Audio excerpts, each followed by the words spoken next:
Halo anak-anak, jumpa lagi bersama Kak Iman di channel Sahabat Belajar.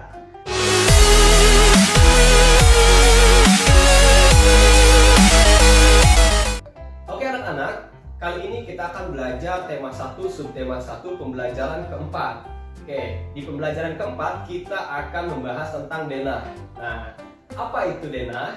Denah merupakan gambaran tata letak suatu ruangan atau tempat. Nah, gambaran yang lebih luasnya lagi itu dinamakan peta. Jadi, kalau denah itu merupakan gambaran tata letak ruangan atau tempat yang lebih kecil, sedangkan peta itu merupakan gambaran tata letak ruangan yang lebih luas. Nah, sebelumnya kemarin kalian sudah belajar tentang tata letak wilayah negara Indonesia. Nah, dengan peta kita juga bisa mengetahui kondisi geografis negara Indonesia. Oke, selanjutnya kita akan mengetahui kondisi geografis pulau-pulau di Indonesia. Yang pertama itu yang akan kita bahas yaitu adalah Pulau Jawa, Pulau Sumatera, Kalimantan, Sulawesi, Papua, dan Bali. Oke, yang pertama bisa kalian lihat di sini yaitu adalah Pulau Jawa. Nah, Pulau Jawa ini memiliki luas 126.700 km kubik ya. Nah, batas laut dari Pulau Jawa itu yang utara yaitu Laut Jawa, timur Selat Bali, selatan Samudra Hindia, barat Selat Sunda. Dan batas daratan dari Pulau Jawa itu kalau barat itu Pulau Sumatera, timurnya Pulau Bali, utaranya Pulau Kalimantan, dan selatannya itu benua Australia. Nah, selanjutnya keadaan alam di Pulau Jawa. Keadaan alam di Pulau Jawa itu yang pertama pantai. Pantainya itu ada Pantai Pangandaran, Pantai Carita, Pantai Anyer, Pantai Parangtritis. Sebenarnya masih banyak lagi pantai-pantai di Pulau Jawa. Mungkin ini hanya beberapa saja yang saya sebutkan. Nah, untuk dataran rendah di Pulau Jawa itu yang pertama Semarang di Jawa Tengah, Madiun di Jawa Timur, Surakarta di Jawa Tengah. Ya, dan selanjutnya ada gunung. Gunung di Pulau Jawa itu yang pertama Ciremai, Papandayan, Sindoro Sumbing, Merapi, Merbabu, Lau, Bromo, dan Kelut. Ya, mungkin itu juga hanya beberapa, masih banyak lagi di Pulau Jawa gunung-gunungnya ya. Oke, masuk yang kedua yaitu Pulau Sumatera. Nah, Pulau Sumatera memiliki luas 182.812 km. Nah, batas laut dari Pulau Sumatera itu yang utara itu Laut Cina Selatan, timurnya itu dia ke Selat Karimata, sedangkan selatannya ke Selat Sunda, dan baratnya itu adalah Samudra Hindia. Nah, untuk batas daratannya yaitu timur Bangka Belitung, utaranya Malaysia. Nah, keadaan alam yang pertama adalah pantai. Pantai yang ada di Sumatera itu Pantai Sorake, Pantai Calocok, Pantai Trikora, Pantai Pasir Putih, Pantai Tanjung Tinggi. Ya. Nah, untuk dataran rendah di Pulau Sumatera itu ada Melaboh dan Singkil. Nah, selanjutnya yaitu gunung-gunung yang ada di Pulau Sumatera. Mungkin yang sudah kalian ketahui, yang paling terkenal itu adalah Gunung Kerinci, Gunung Leuser, dan Gunung Sinabung.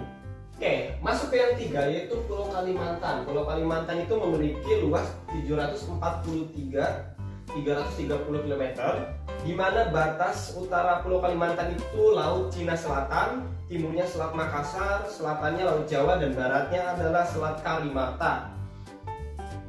Dan batas daratannya itu baratnya itu dengan Bangka Belitung, timurnya Sulawesi, utaranya Malaysia, dan Brunei Darussalam, selatannya Pulau Jawa.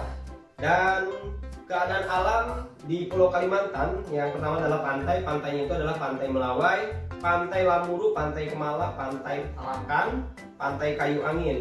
Dan untuk dataran rendah yang berada di Pulau Kalimantan ini, yang pertama itu dataran rendah Kapuas, ya, dataran rendah di antara Pegunungan Muler dan Pegunungan Meratus, dataran rendah Sungai Mahakam. Dan untuk gunung yang ada di Kalimantan yaitu ada Gunung Batu, Gunung Bukit Raya, Gunung Palun, Gunung Halau-Halau ya.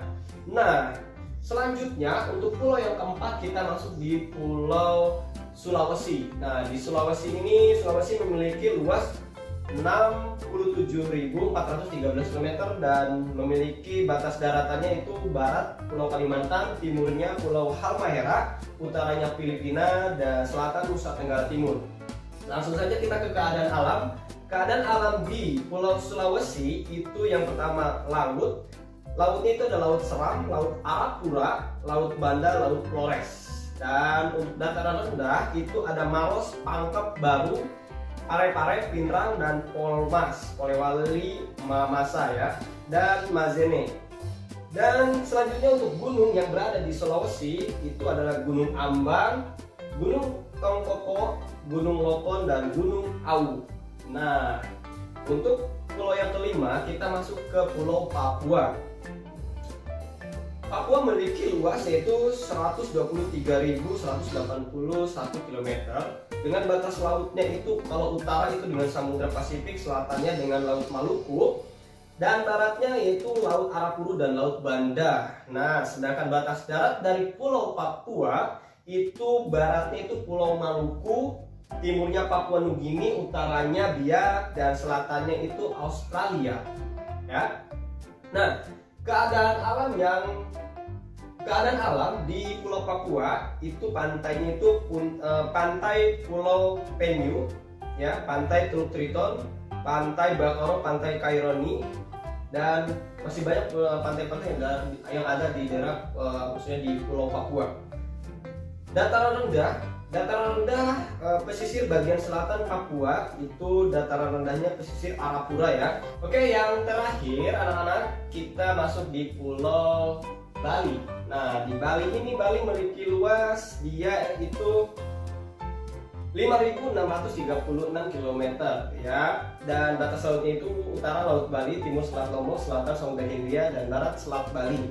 Nah, adapun batas darat dari Pulau Bali itu baratnya itu ke Provinsi Jawa Timur, timurnya ke Lombok, Nusa Tenggara Barat, utaranya Pulau Kalimantan, selatannya ke benua Australia. Nah, keadaan alam di Pulau Bali itu pantainya itu Bali memang terkenal dengan pantai-pantainya ya. Jadi ini hanya beberapa saja yang saya sebutkan. Di sini ada Pantai Sanur, Pantai Kuta, Tanjung Benua. Sebenarnya masih banyak lagi ya pantai-pantainya yang di sana. Nah, untuk dataran rendah di Bali itu ada di daerah Tabanan, Gianyar, Buleleng, dan yang terakhir itu Batur ya atau Biak. Dan yang terakhir yaitu kondisi geografis di Pulau Bali itu ada namanya atau gunung ya, Gunung Agung, Gunung Abang, dan Gunung Batur. Baiklah, itulah beberapa pulau-pulau atau kondisi geografis dari pulau-pulau yang ada di Indonesia. Oke, selanjutnya kita akan masuk di materi gotong royong. Nah, sebelumnya kalian sudah mengetahui apa sih itu gotong royong? Oke. Gotong royong itu berasal dari bahasa Jawa. Gotong artinya pikul dan royong artinya bersama-sama. Jadi gotong royong bisa diartikan mengerjakan sesuatu dengan bersama-sama. Oke, prinsip dari gotong royong yang paling pertama adalah kebersamaan, yaitu tidak membeda-bedakan suku, agama, dan golongan. Jadi, untuk mencapai tujuan bersama, kita diperlukan untuk gotong royong agar meringankan beban dan tanggung jawab bersama. Contoh dari gotong royong, misalkan di rumah kalian ikut dalam membersihkan lingkungan di sekitar rumahan bersama Pak RT dan masyarakat sekitar. Nah, adapun kalau di sekolah, kalian bisa bersama teman-teman untuk membersihkan lingkungan sekolah. Nah, itulah contoh dari gotong royong. Baiklah, cukup sekian materi pembelajaran hari ini di pembelajaran keempat. Dan mohon maaf bila mana masih banyak kesalahan atau kekurangan, dan semoga bermanfaat. Dan terutama jangan lupa untuk share dan ajak teman-teman kalian untuk bergabung di channel Sahabat Belajar. Dan sampai jumpa, nantikan video-video Kak Iman di Sahabat Belajar selanjutnya. Bye-bye.